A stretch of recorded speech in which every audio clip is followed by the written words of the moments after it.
cosmic consciousness, extraterrestrials and UFOs, sacred geometry, ancient civilizations, spiritual connection, the quantum universe. All of these topics and so much more with your host, Sev Tuck, on Alien Spirit with Sev. Hello, I'm Sev, and welcome to Alien Spirit. I have a very special guest today. I've known her for a couple of years, Paige. Katie has personal ties to a high strangeness ranch in Colorado, now known as the Rocky Mountain Ranch. In UFO folklore, it was known as the Clearview Ranch, and it predates the infamous Skinwalker Ranch by over a decade. This motivated her interest in ufology to find answers to her experiences and to uncover the truth about what was happening there. She is now CEO of Rocky Mountain Ranch Research and is a co-host on the UAP Studies podcast. Katie can be seen on History Channel's Beyond Skinwalker, and I watched both episodes and I loved it, and I got goosebumps, and we're going to talk about why. Travel Channel's UFO Witness, Gaia's Beyond Belief with George Noory, Small Town Monsters, On the Trail of UFOs Night Visitors, and their new series, UFOs Revisited, as well as Ron James' film, Accidental Truth. Katie conducts independent investigations and research through her Rocky Mountain Ranch Research Foundation. She has been a presenter at several conferences and has appeared on many radio shows and podcasts, including Coast to Coast with George Knapp and Spaced Out Radio. Katie is the author of Letters of Love and Light, 4 decades of UFO encounters, experiences, and sightings shared with ufologist R. Leo Sprinkle. She is writing her second book, The Rocky Mountain Ranch, Crafts, Cattle, Cryptids, and Cover-Ups. Katie holds a Bachelor of Science in Visual Communication. Welcome, Katie Paige. Thanks for having me, Sev. It's so great to be here. It's great to be here. That second book, I feel like it's never going to get finished. But I know that you and I have this in common where we believe in everything happening for its reason in due time, synchronicities and all that. And I feel like I started working on that book years ago, and then Beyond Skinwalker came about. And now I have all these new experiences that. So it's been on this back burner for years and years. I feel like I keep another year's gone by. No, I feel the same way because I've been meaning to write my second book for several years now. And I keep changing my mind. The longer I wait, the more I keep changing my mind about what I'm going to write about. All right, Katie, let's start from when you were a little girl. Oh, yeah. I think that's a good place to start. Yeah. So where did you grow up? Well, I was born in Illinois, actually. So this is kind of cool because I typically don't start that far back. But what's interesting, as families do around Thanksgiving and holidays, you have these kind of things, these stories or things you talk about. And through the years, I heard about my grandfather, actually my dad's father, having a sighting in Wisconsin because they lived in Wisconsin over Lake Como of a oblong-shaped craft. And it was actually investigated by J. Allen Hynek. So small world there. And then we had traveled from Illinois back to Wisconsin quite often to see my grandparents. And we were crossing the border from Wisconsin into Illinois in a town called Richmond, which is sort of close to the border there. And we also had a close encounter with an oblong shaped craft. And my mom pulls the car over. She said it was about the size of a billboard. So, rather small, which kind of reminds me of these Tic Tac sightings, perhaps. But she said I was pretty small at that time, under the age of 2. And she said, once we got back on the road, the lines in the middle of the road, she said I was like catatonic. Like I was just like hypnotized after that. And they were like, Katie, come out of it. And so that was sort of the first kind of experience. And then you fast forward, we moved to Colorado in 1970. I had some traumatic events with a half brother who, it was an arsonist and things like that, but we don't need to get into that yet unless we talk about the trauma connection, because I think there's a trauma connection to some of this, or at least, at the very least, out of body experiences, people who can astral travel and what, I think they tie into something. We could talk about that here in a while. So I had that going on, and then, in 1975, my mom started dating a gentleman. She was a key punch operator for United Airlines at their training center in the tech center in Colorado. That's why we moved from Illinois to Colorado. And she met a gentleman who had this ranch in Colorado. And this was the time Linda Moulton Howe was out there. She was an investigative journalist at the time. We had hundreds of mutilations going on. So that's where Linda got her start, kind of out there in Elbert County. This went on for 3 years, from the height of it, should I say, 75, 76, 77 into 78. And even though my sister and I and my mom didn't live on this ranch property full time, the people that my mom's boyfriend at the time had 3 sons. The 2 younger sons lived with us during the week to attend a bigger school district, which was the Cherry Creek School District, instead of the small little country school, And so we would travel back and forth to the ranch and sometimes spend weekend days out there. And every time we went out there, really unusual things were happening. And on top of that, we always heard the adults talking, because, I'm 9, 10, 11 years old at this time. And we heard the adults, talking about police being called and cattle mutilations happening and other strange things. And fast forward all these years later, after, get married, raise a family, these questions kind of never leave you. Like, what was all that I was experiencing? And that's why I'm here today. Like so many of us, we start out just wanting to answer our own questions to our own experiences. There you are as a little girl, such a pretty little girl, still pretty. So these are all the things that you were going through as a little girl. Yeah. And what's interesting about that is, like so many of us, I compartmentalized a lot of these different experiences I was having, because even though I experienced things physically at the Rocky Mountain Ranch, our house was 45 minutes away from the ranch property. And at that house, I was experiencing these tall shadow figures next to my bed. I always slept with Big Sister. I was always afraid, checking the closet, checking under the bed, move the bed up against the wall. Always had to sleep with Big Sister to protect me. I always felt a sense of being watched. So much so, like walking back and forth to elementary school, motorcycles were particularly terrifying to me because they could travel up on the grass. I was so afraid all the time of being taken that if a car drove by, I would walk up to the nearest house as if I lived there, and I pretended to live there. And that went on for decades with me, that sense of being watched and paranormal things happening. So I compartmentalize these different things, into boxes. The Sasquatch is over here, the ghosts are over here, shadow figure, I don't know what that is, over there, and, and all that kind of stuff. And it really wasn't until that second book, Skinwalkers at the Pentagon, where they kind of talk about the hitchhiker effect of people that are on these high strangeness locations like Skinwalker Ranch that have this phenomenon kind of follow you. But that being said, I would love to know your opinion on this kind of trauma disassociation piece, which I've been researching lately.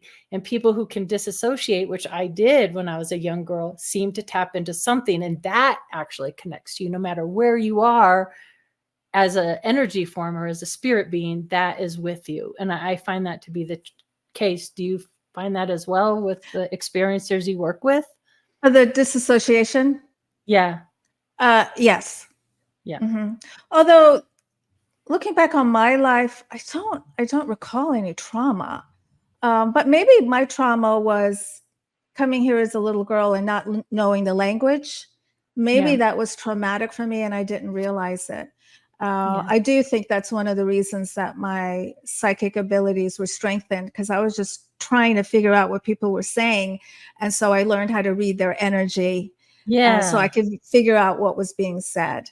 Yeah, that's a good point, because when you hyper focus, and whether you have like an alcoholic parent, I mean, my dad, you never knew what dad was going to be walking through that door at the end of the day. So you do learn to read subtleties in people's energy fields when you're young.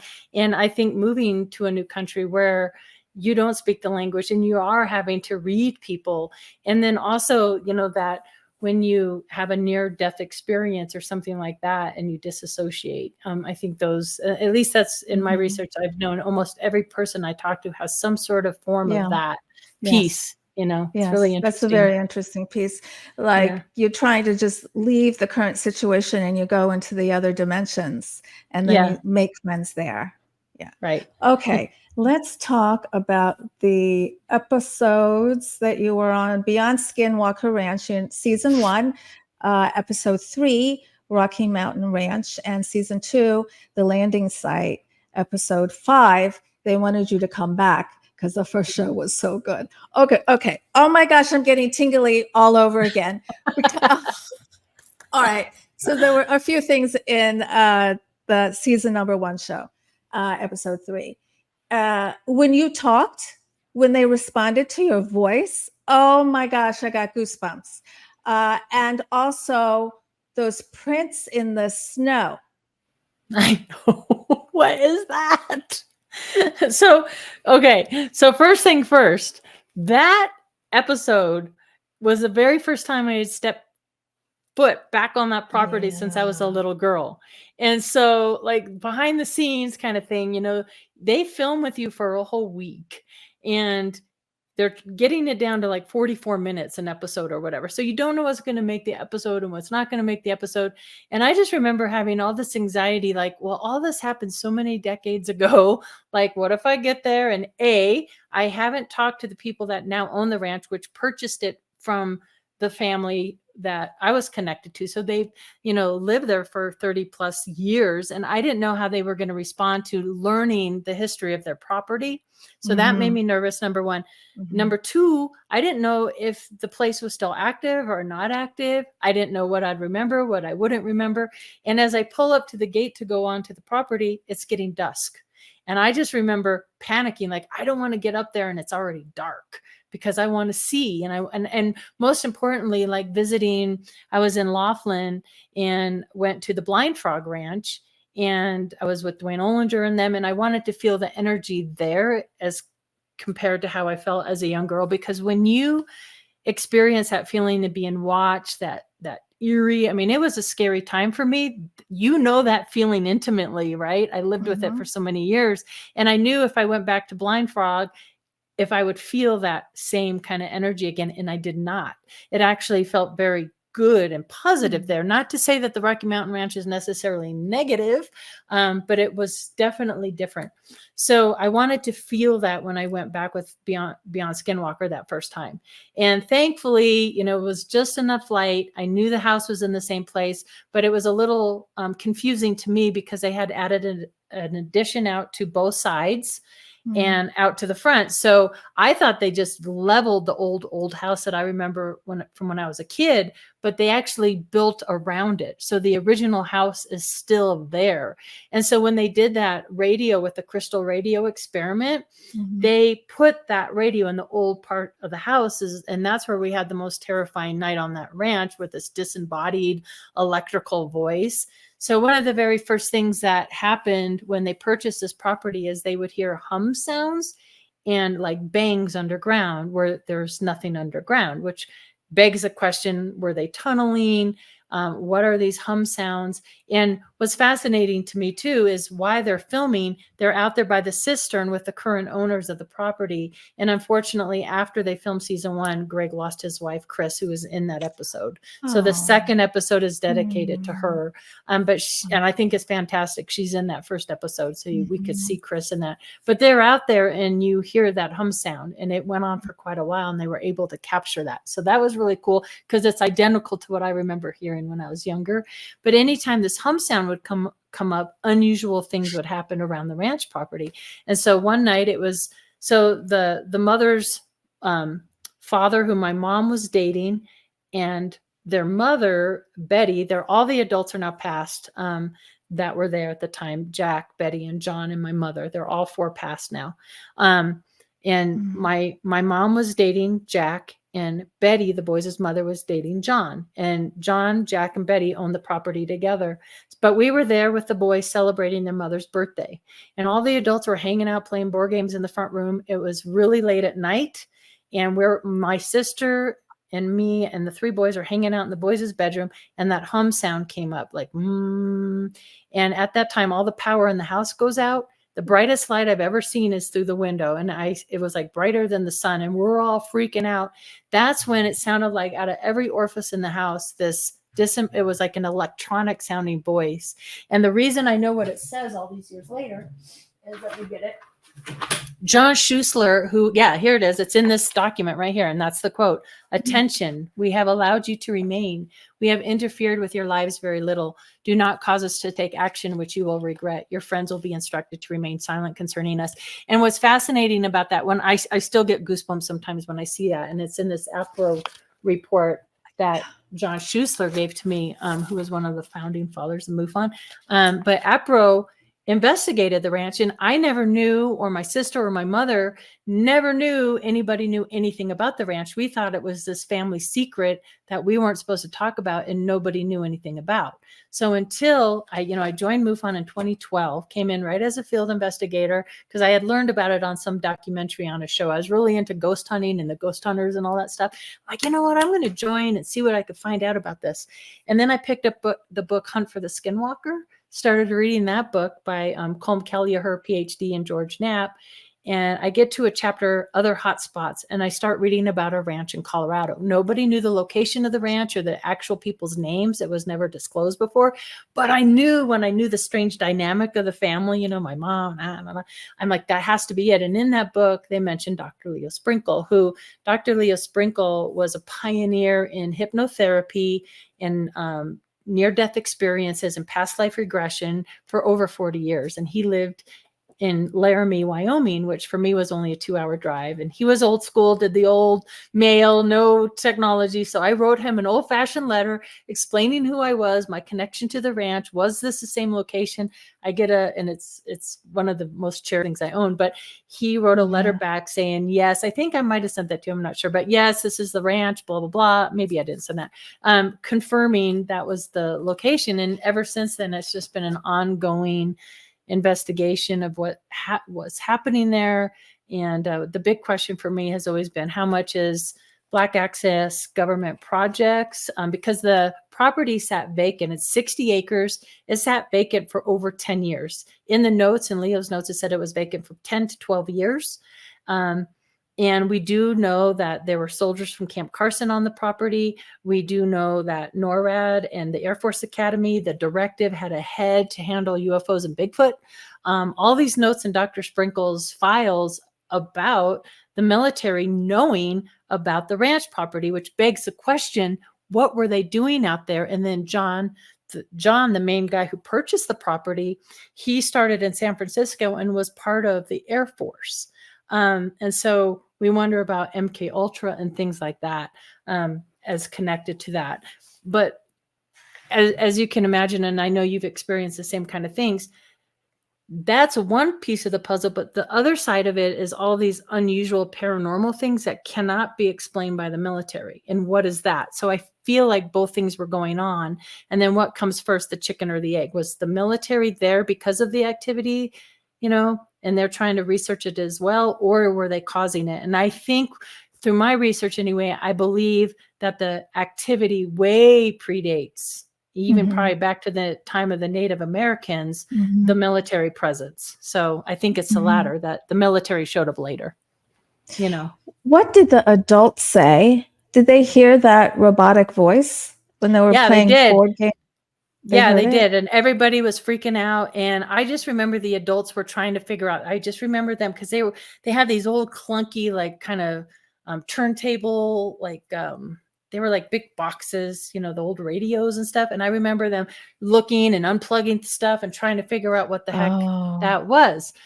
But just recently, I learned about something called plasma ball technology.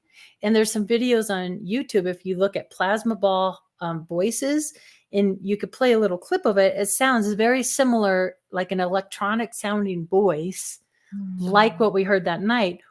were they, I mean, here's my big thing.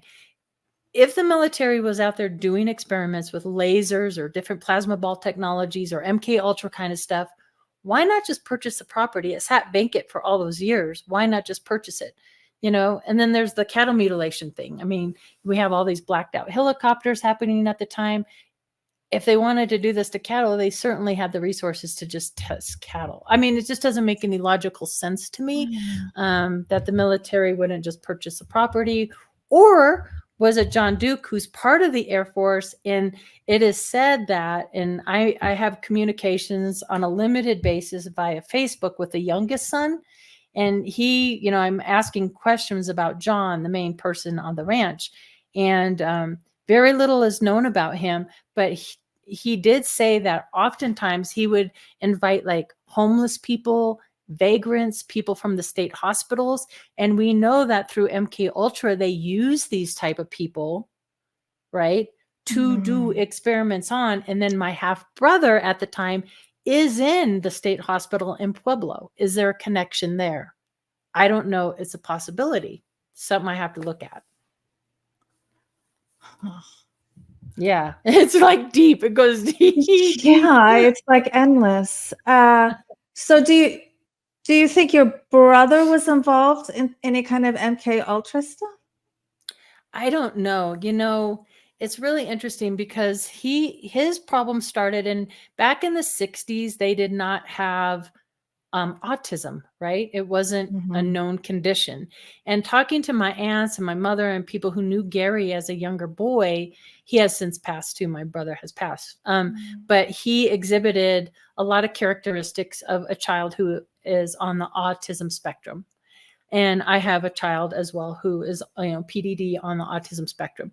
And so back in those years, they would institutionalize people who were, mentally ill way quicker than they do now. Obviously, they're filling up these state hospitals. So his started in Chicago. And then they labeled him schizophrenic on top of it. So his education is very limited, but looking at his handwriting, his letters, the note he left in the fire, he burnt down 2 of our homes. He burnt down a home we bought in Lake Geneva, Wisconsin, and he burnt down our home here in Colorado in 1973. He poured gasoline on the outside and torched it. I was at school down the street at my elementary school. But reading the letters that he wrote and left in the fire, I still have it. It's very cryptid sounding. For the lack of education he had, super intelligence off the chart. He did, like, he was an artist and did these amazing pieces of artwork, but he sounded like he talked about his hall of memory and people he knew on the other side. Like it's really interesting. I'm not saying I don't know, but after the second fire here in Colorado, my mom and dad had to press charges for insurance, and he ended up, serving time at the state hospital in Pueblo. And then you fast forward a couple of years, and then the ranch stuff starts happening. So, and I remember, I'm in elementary school at the time. A lot of trauma, the divorce, the fires, all this, and before the fire, he took an axe to our furniture, walked in, there's an axe so a lot of kind of really traumatic stuff. So I was being pulled out into these small groups in school. And I remember even being taken on a bus once a week and going to some little thing and doing these tests and things like that. I don't know what that was about. I remember it being told to me that I had speech impediments, but I don't ever recall having a speech impediment. So it's like mysterious. I don't know if they were looking at the trauma piece or I was in groups for divorce or what that was, but it's all kind of, I don't know. It's just a strange time for me, And then my sister, she's 6 years older, as soon as she was able to, and she graduated high school, she moved to Gillette, Wyoming. She's like, I'm out of here. So then it was just me and my mom, and the boys lived with us through those years, but then they moved back with their dad. So it's just a really crazy time during the ranch years for sure. I had a weird dream last night. I don't know if it's related to any of this, but it was the kind of dream that I haven't had in years. I haven't had a dream like this in years. And whatever that dream was, if it was a dream, but in the middle of the night, some person was next to me, and I got scared and I thought it was going to hurt me. So I get up out of the bed and I go to the front door to get out of the house, and he's just following me. He's not hurting me at all. And so I open the front door, and there's all these people in my front yard, and they're telling me that they're doing landscaping, but it's like 4:00 in the morning or something. And so I want to scream help, but I can't. It's like slow motion, and I'm like, and nothing's coming out. You don't has that ever Yeah. happened to you? Yeah. Right. I Yeah. haven't had one of those dreams in years. And Oh, then I that's woke freaky. up this morning. I'm like, did Katie Paige send me an attachment right before? Oh, no. Anyway, Oh, I talked no. whatever that man was that was next to me. I had a good talk with him, and I told him he can't come back. Right. That's Okay. good. That's empowering. Like, to know that you can set boundaries. It took me decades to figure that out, Me too. you know, and I don't know if you've had that experience, but as I got older and I started kind of dabbling in all these esoteric kind of things, just curious, learning about crystals and vibrations and sound, all these things that a lot of us dabble in. I'm like, well, first of all, through Dr. Sprinkle's files, I learned that they've been talking about this thing for decades. So all these vibrations and all this stuff, I'm like, they're talking about that in the 50s and the 60s and the 70s and the 80s and the 90s, and we're like reinventing the wheel. But I used to have these reoccurring dreams all the time, and what you just said reminded me of that. The dream I had during those ranch years, it was like I was a little girl and I was walking. It was a thread thinner than a strand of hair, like the thinnest of thread. And in my dream, I was walking around with this thread, and if it broke, I would die. And I just remember being it was like this terrifying dream of don't break the thread or I'm going to die. And I had that reoccurring for many years, that dream. So I don't know. I hope you didn't get an attachment from me at all. Like, oh, wait. There was another part of the dream that the people in my front yard, they were keeping me so busy that I missed my interview with you. I couldn't do my interview. Oh, no. I was so upset. Yeah, so I was glad when I woke up. Oh, good. Okay. Okay, there's another very interesting aspect to your experience when you were a little girl that carried into season 2 of Beyond Skinwalker. And it's, I believe, yeah. Right here. Yep. So this was a really cool thing also to get I'll never forget the time. Well, a couple things. When I first read that book and I realized that was investigated, and then to get the report, I was on the phone with my sister, called my mom, like to have these experience that we remember so clearly in a report was just mind-blowing to me. It still blows my mind. But one time on the ranch, it was the weekend, me and my sister, it was a wet, heavy snow, and we decided to go out in front of the ranch house and flip the Frisbee. And we looked down on the ground, and it was dry dirt where nothing grew in this perfectly round circle. The investigator in me now, all these years later, goes, well, there's a silo sitting there. Was there something sitting there? No. And then to see it in this here, and in the report, it actually says that the investigators went out there to investigate the circle, which was 75 feet in diameter, and there were drops of blood outside the snowless circle. Like, what is that about? Is that tied to the mutilations that were going on at the time? And then also in the report, there were 2 of these circles on the property. I only experienced the one in front of the ranch house when we were playing Frisbee. But now in season 2 on Beyond Skinwalker, this is where we're shooting the rockets up. And the first season, we shot a little rocket up to kind of poke the hornet's nest. Like, hello, we're here, we're back. And then the radio, that crystal radio experiment, to get back to that really quick, they put it in the old part of the house where the only time they would see shadow of little creatures and stuff was in that original old part of the house, the people that live there now. And the daughter that grew up there, Nicole, she's on the episodes as well. She also has encounters with these shadow beings that I had as a kid, same experiences. So I'm like, whoa, what is that about? But so I'm communicating on, the ham radio guys there, and they're like, okay, we're going to have another person. I'm like, hello, do you remember us? And and I was like, oh, like, yeah. I mean, and what they don't show, here's what they don't show. And it actually really surprised me. What repeated like 3 times, where we had other people do it. Nothing. Every time I did it, it would jump. But as this is happening, on the like CB radio, we're getting transmissions from the Vietnam War. They're talking about the Vietnam War on the radio. Oh And my. then inside the house, I hear that they're picking up subtle, like almost like clicks, almost like a, what do they call it? Like SOS or, and that Travis Taylor was looking at that. They had never heard that before. And I can't talk about it for season 3. We've already filmed for that. And I can at least say that my sister comes back with me. And they repeat that. And I can't tell you what happens because of the non-disclosures, but mind blowing. And it was interesting for my sister because she has not had the hitchhiker things like I have had, which is one of those questions that I wonder about. Like, why does this activity affect certain people certain ways and other people in other ways?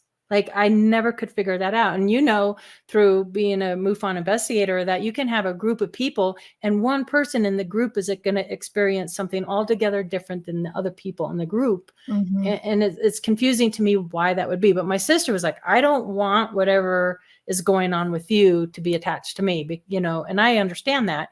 So I kind of had to but when we're like in our 70s and our 80s, we'll be able to say, hey, remember when we did this and we faced it. And so I was really happy that she agreed to go on and do that episode. And I'm excited to see that one when it comes out for season 3. But she did go back with me and we did repeat that. And I can't wait to be able to talk about what happened with that. Oh, I can't wait to see that. That is a big deal that your sister did that, especially since she's under the radar with all of this. And now all of a sudden she comes up on one of the most popular shows. I know. And she was nervous because she was a radio broadcaster from coast to coast for a long time. And I don't think she wanted her actual name out there. But then at the very last minute, she's like, all right, go ahead and use my name. So I'm just happy she did that, because as we're filming and we're walking around out there, memories are coming back to her. And we got to spend sister time just walking around the property and, hey, remember this, remember that. We actually, as we're walking, we discovered some hair in the barbed wire really low. And we're like, oh my gosh, maybe this is Bigfoot hair or whatever. It wasn't. They have to anyway. But the other thing on season 1, though, and you kind of mentioned it, were those footprints. Yeah, that was that first night back on. It got dark. They're like, tell us about where you had this box encounter, which they haven't even touched on the strange boxes on any of the episodes. But that's why we were walking back there. And we go over the barbed wire, blizzard. I mean, you could see in Paul and Andy's beards all frozen. And I had fallen. I was not prepared for this unexpected blizzard. I mean, we knew we were going to get snow, but not like that. And I had fallen and my jeans were soaking wet. I was freezing. Anyway, we're walking back and all the camera guys are behind me, and out of the snow, and it was snowing so hard that your tracks are filling up with snow almost as quickly as you're walking.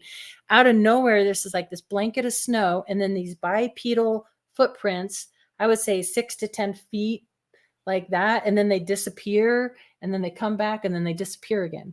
And that was the craziest thing I've ever seen. I'm like, oh my gosh, I'm so glad you're catching this with the camera. And of course, like anything, it doesn't do it justice because it's blizzarding so hard you can't really see, but they were very clearly just coming out of nowhere. Like something came up, walked, went under, came up, walked, and went under again.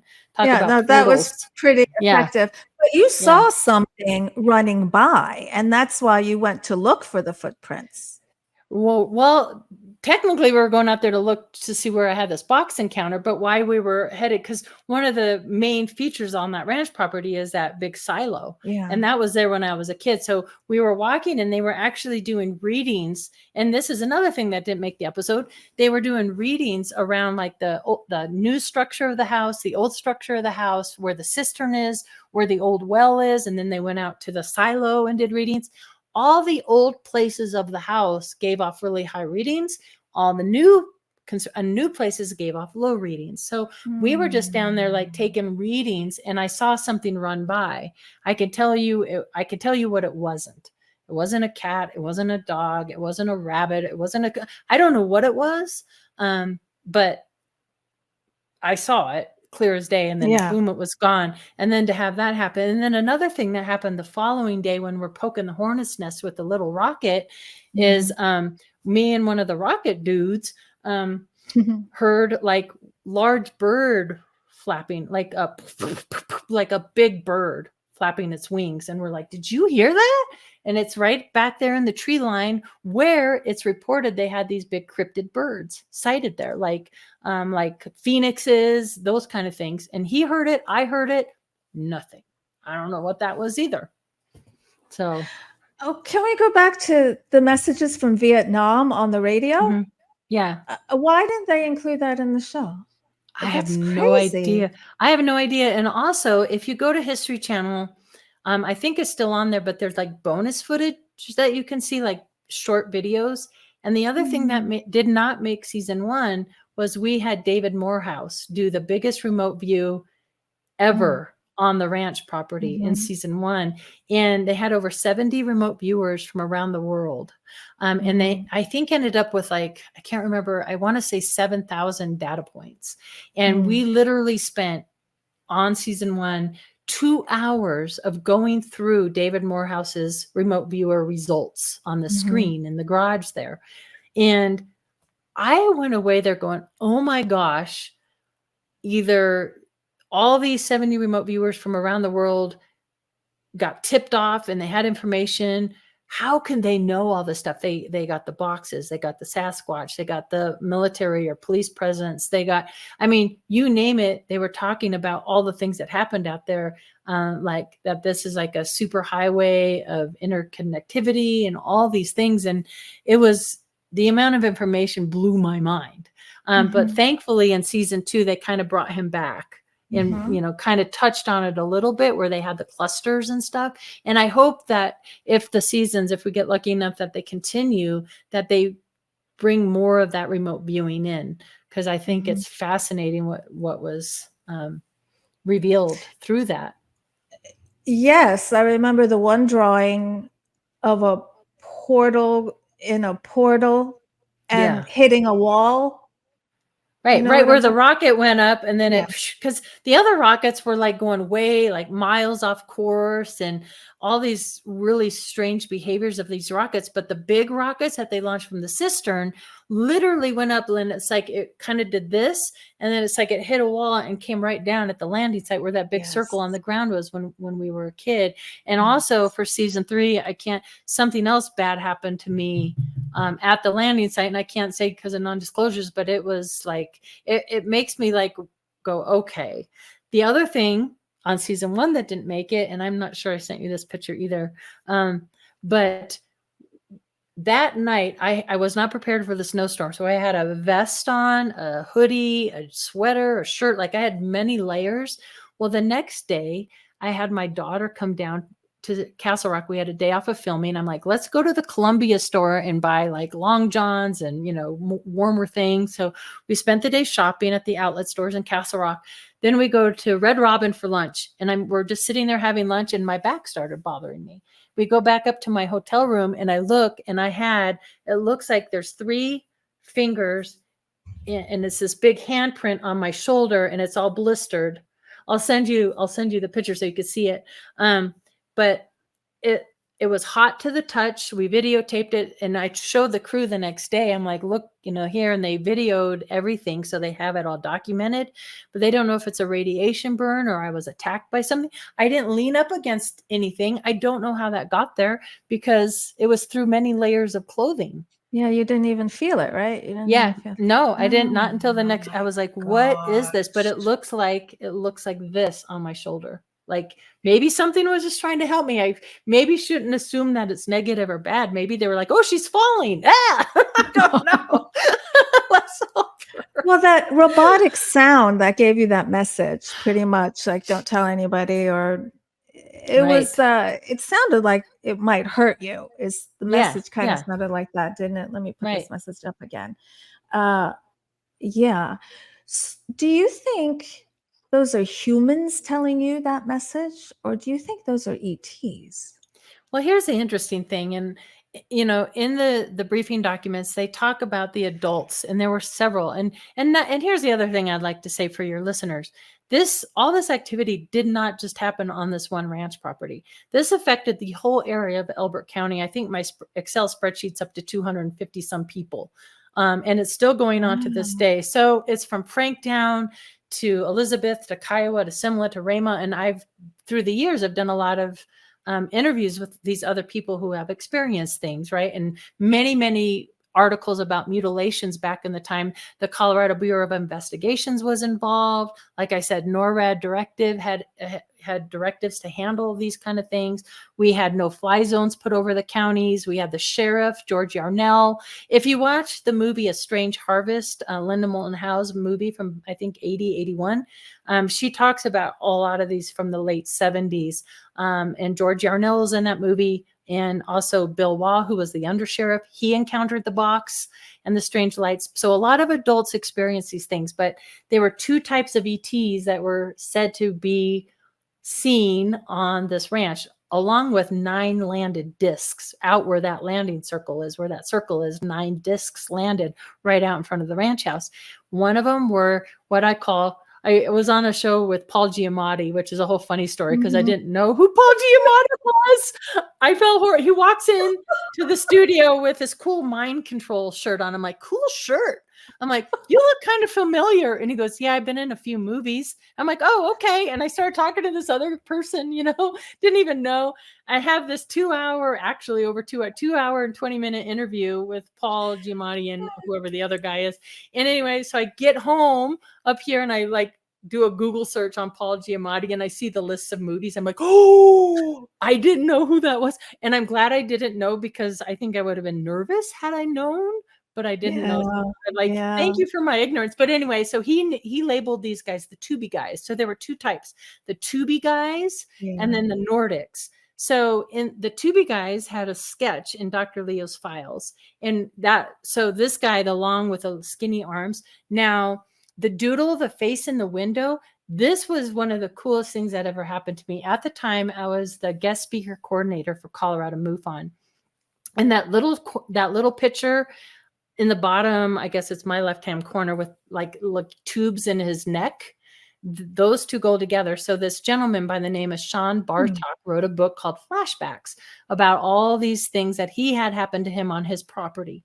Come to find out, after getting to know him, after he came to speak with us, his property was only 14 miles away from the ranch property. And I'm sitting there watching his presentation, and that face in the window doodle comes up along with that one in the corner with the heavy brow and the wrinkles. And he said those tubes in the neck actually come out like Tubi guy. And I'm like, they look awful similar. The shape of the eyes, the heavy brow, the wrinkles, the tubes.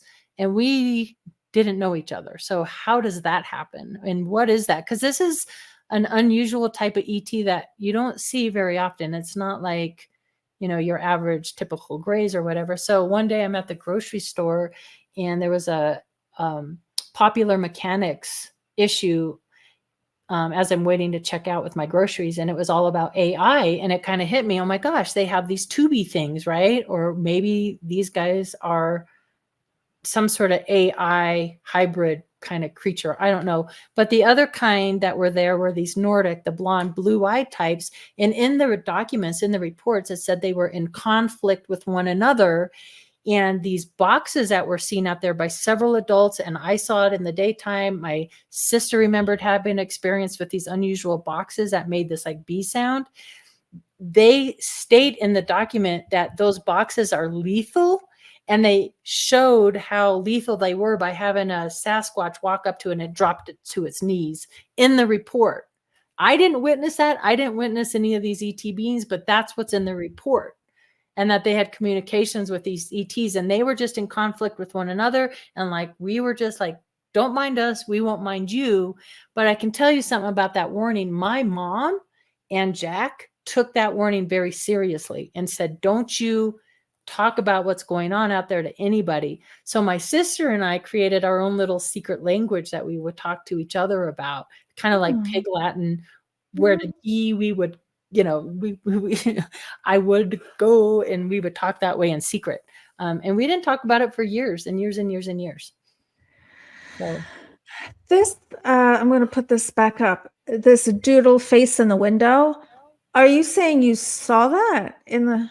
And I didn't see any of these, but in that Oh. the drawing with the shield and the skinny arms and the legs, the big one, that drawing there, that Yeah. was in Dr. Leo Sprinkle's files from the ranch, along with the drawing of Okay. the white fuzzy or Sasquatch creature that was seen there Okay. on Yeah. multiple occasions. And then the other two are from that other gentleman that wrote a book, and they look very similar. There. See, we didn't know each other, and they look at that. The wrinkles, the eye shape, the little mouth, the tubes, the head Yeah, shape. the It's just really tubes. What is interesting. up with the tubes? So you I don't had a know. lot of Bigfoot activity.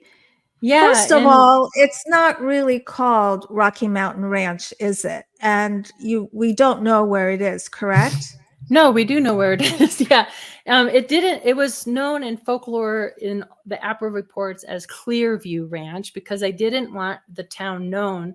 They didn't want the attention. They didn't Yeah. want the sheriff and the undersheriff wanted, their credibility to stay intact. They didn't want swarms of people going out there to the town. But Big Mouth Katie has come out, and I'm like, I know it's in Elbert County, Colorado. And like I said, it wasn't just at the ranch. There's actually mutilation still occurring to this day.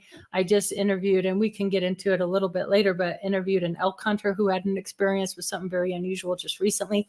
So things are still going on out there, but it's this whole area of Elbert County, which in the state of Colorado is really, the Palmer Divide runs right in there. And the Palmer Divide it's kind of very similar to the Archuleta Mesa in New Mexico. So the area is highly magnetic. There's aquifers underground, which David Pilates talks about in his Missing 411 UFO Connections.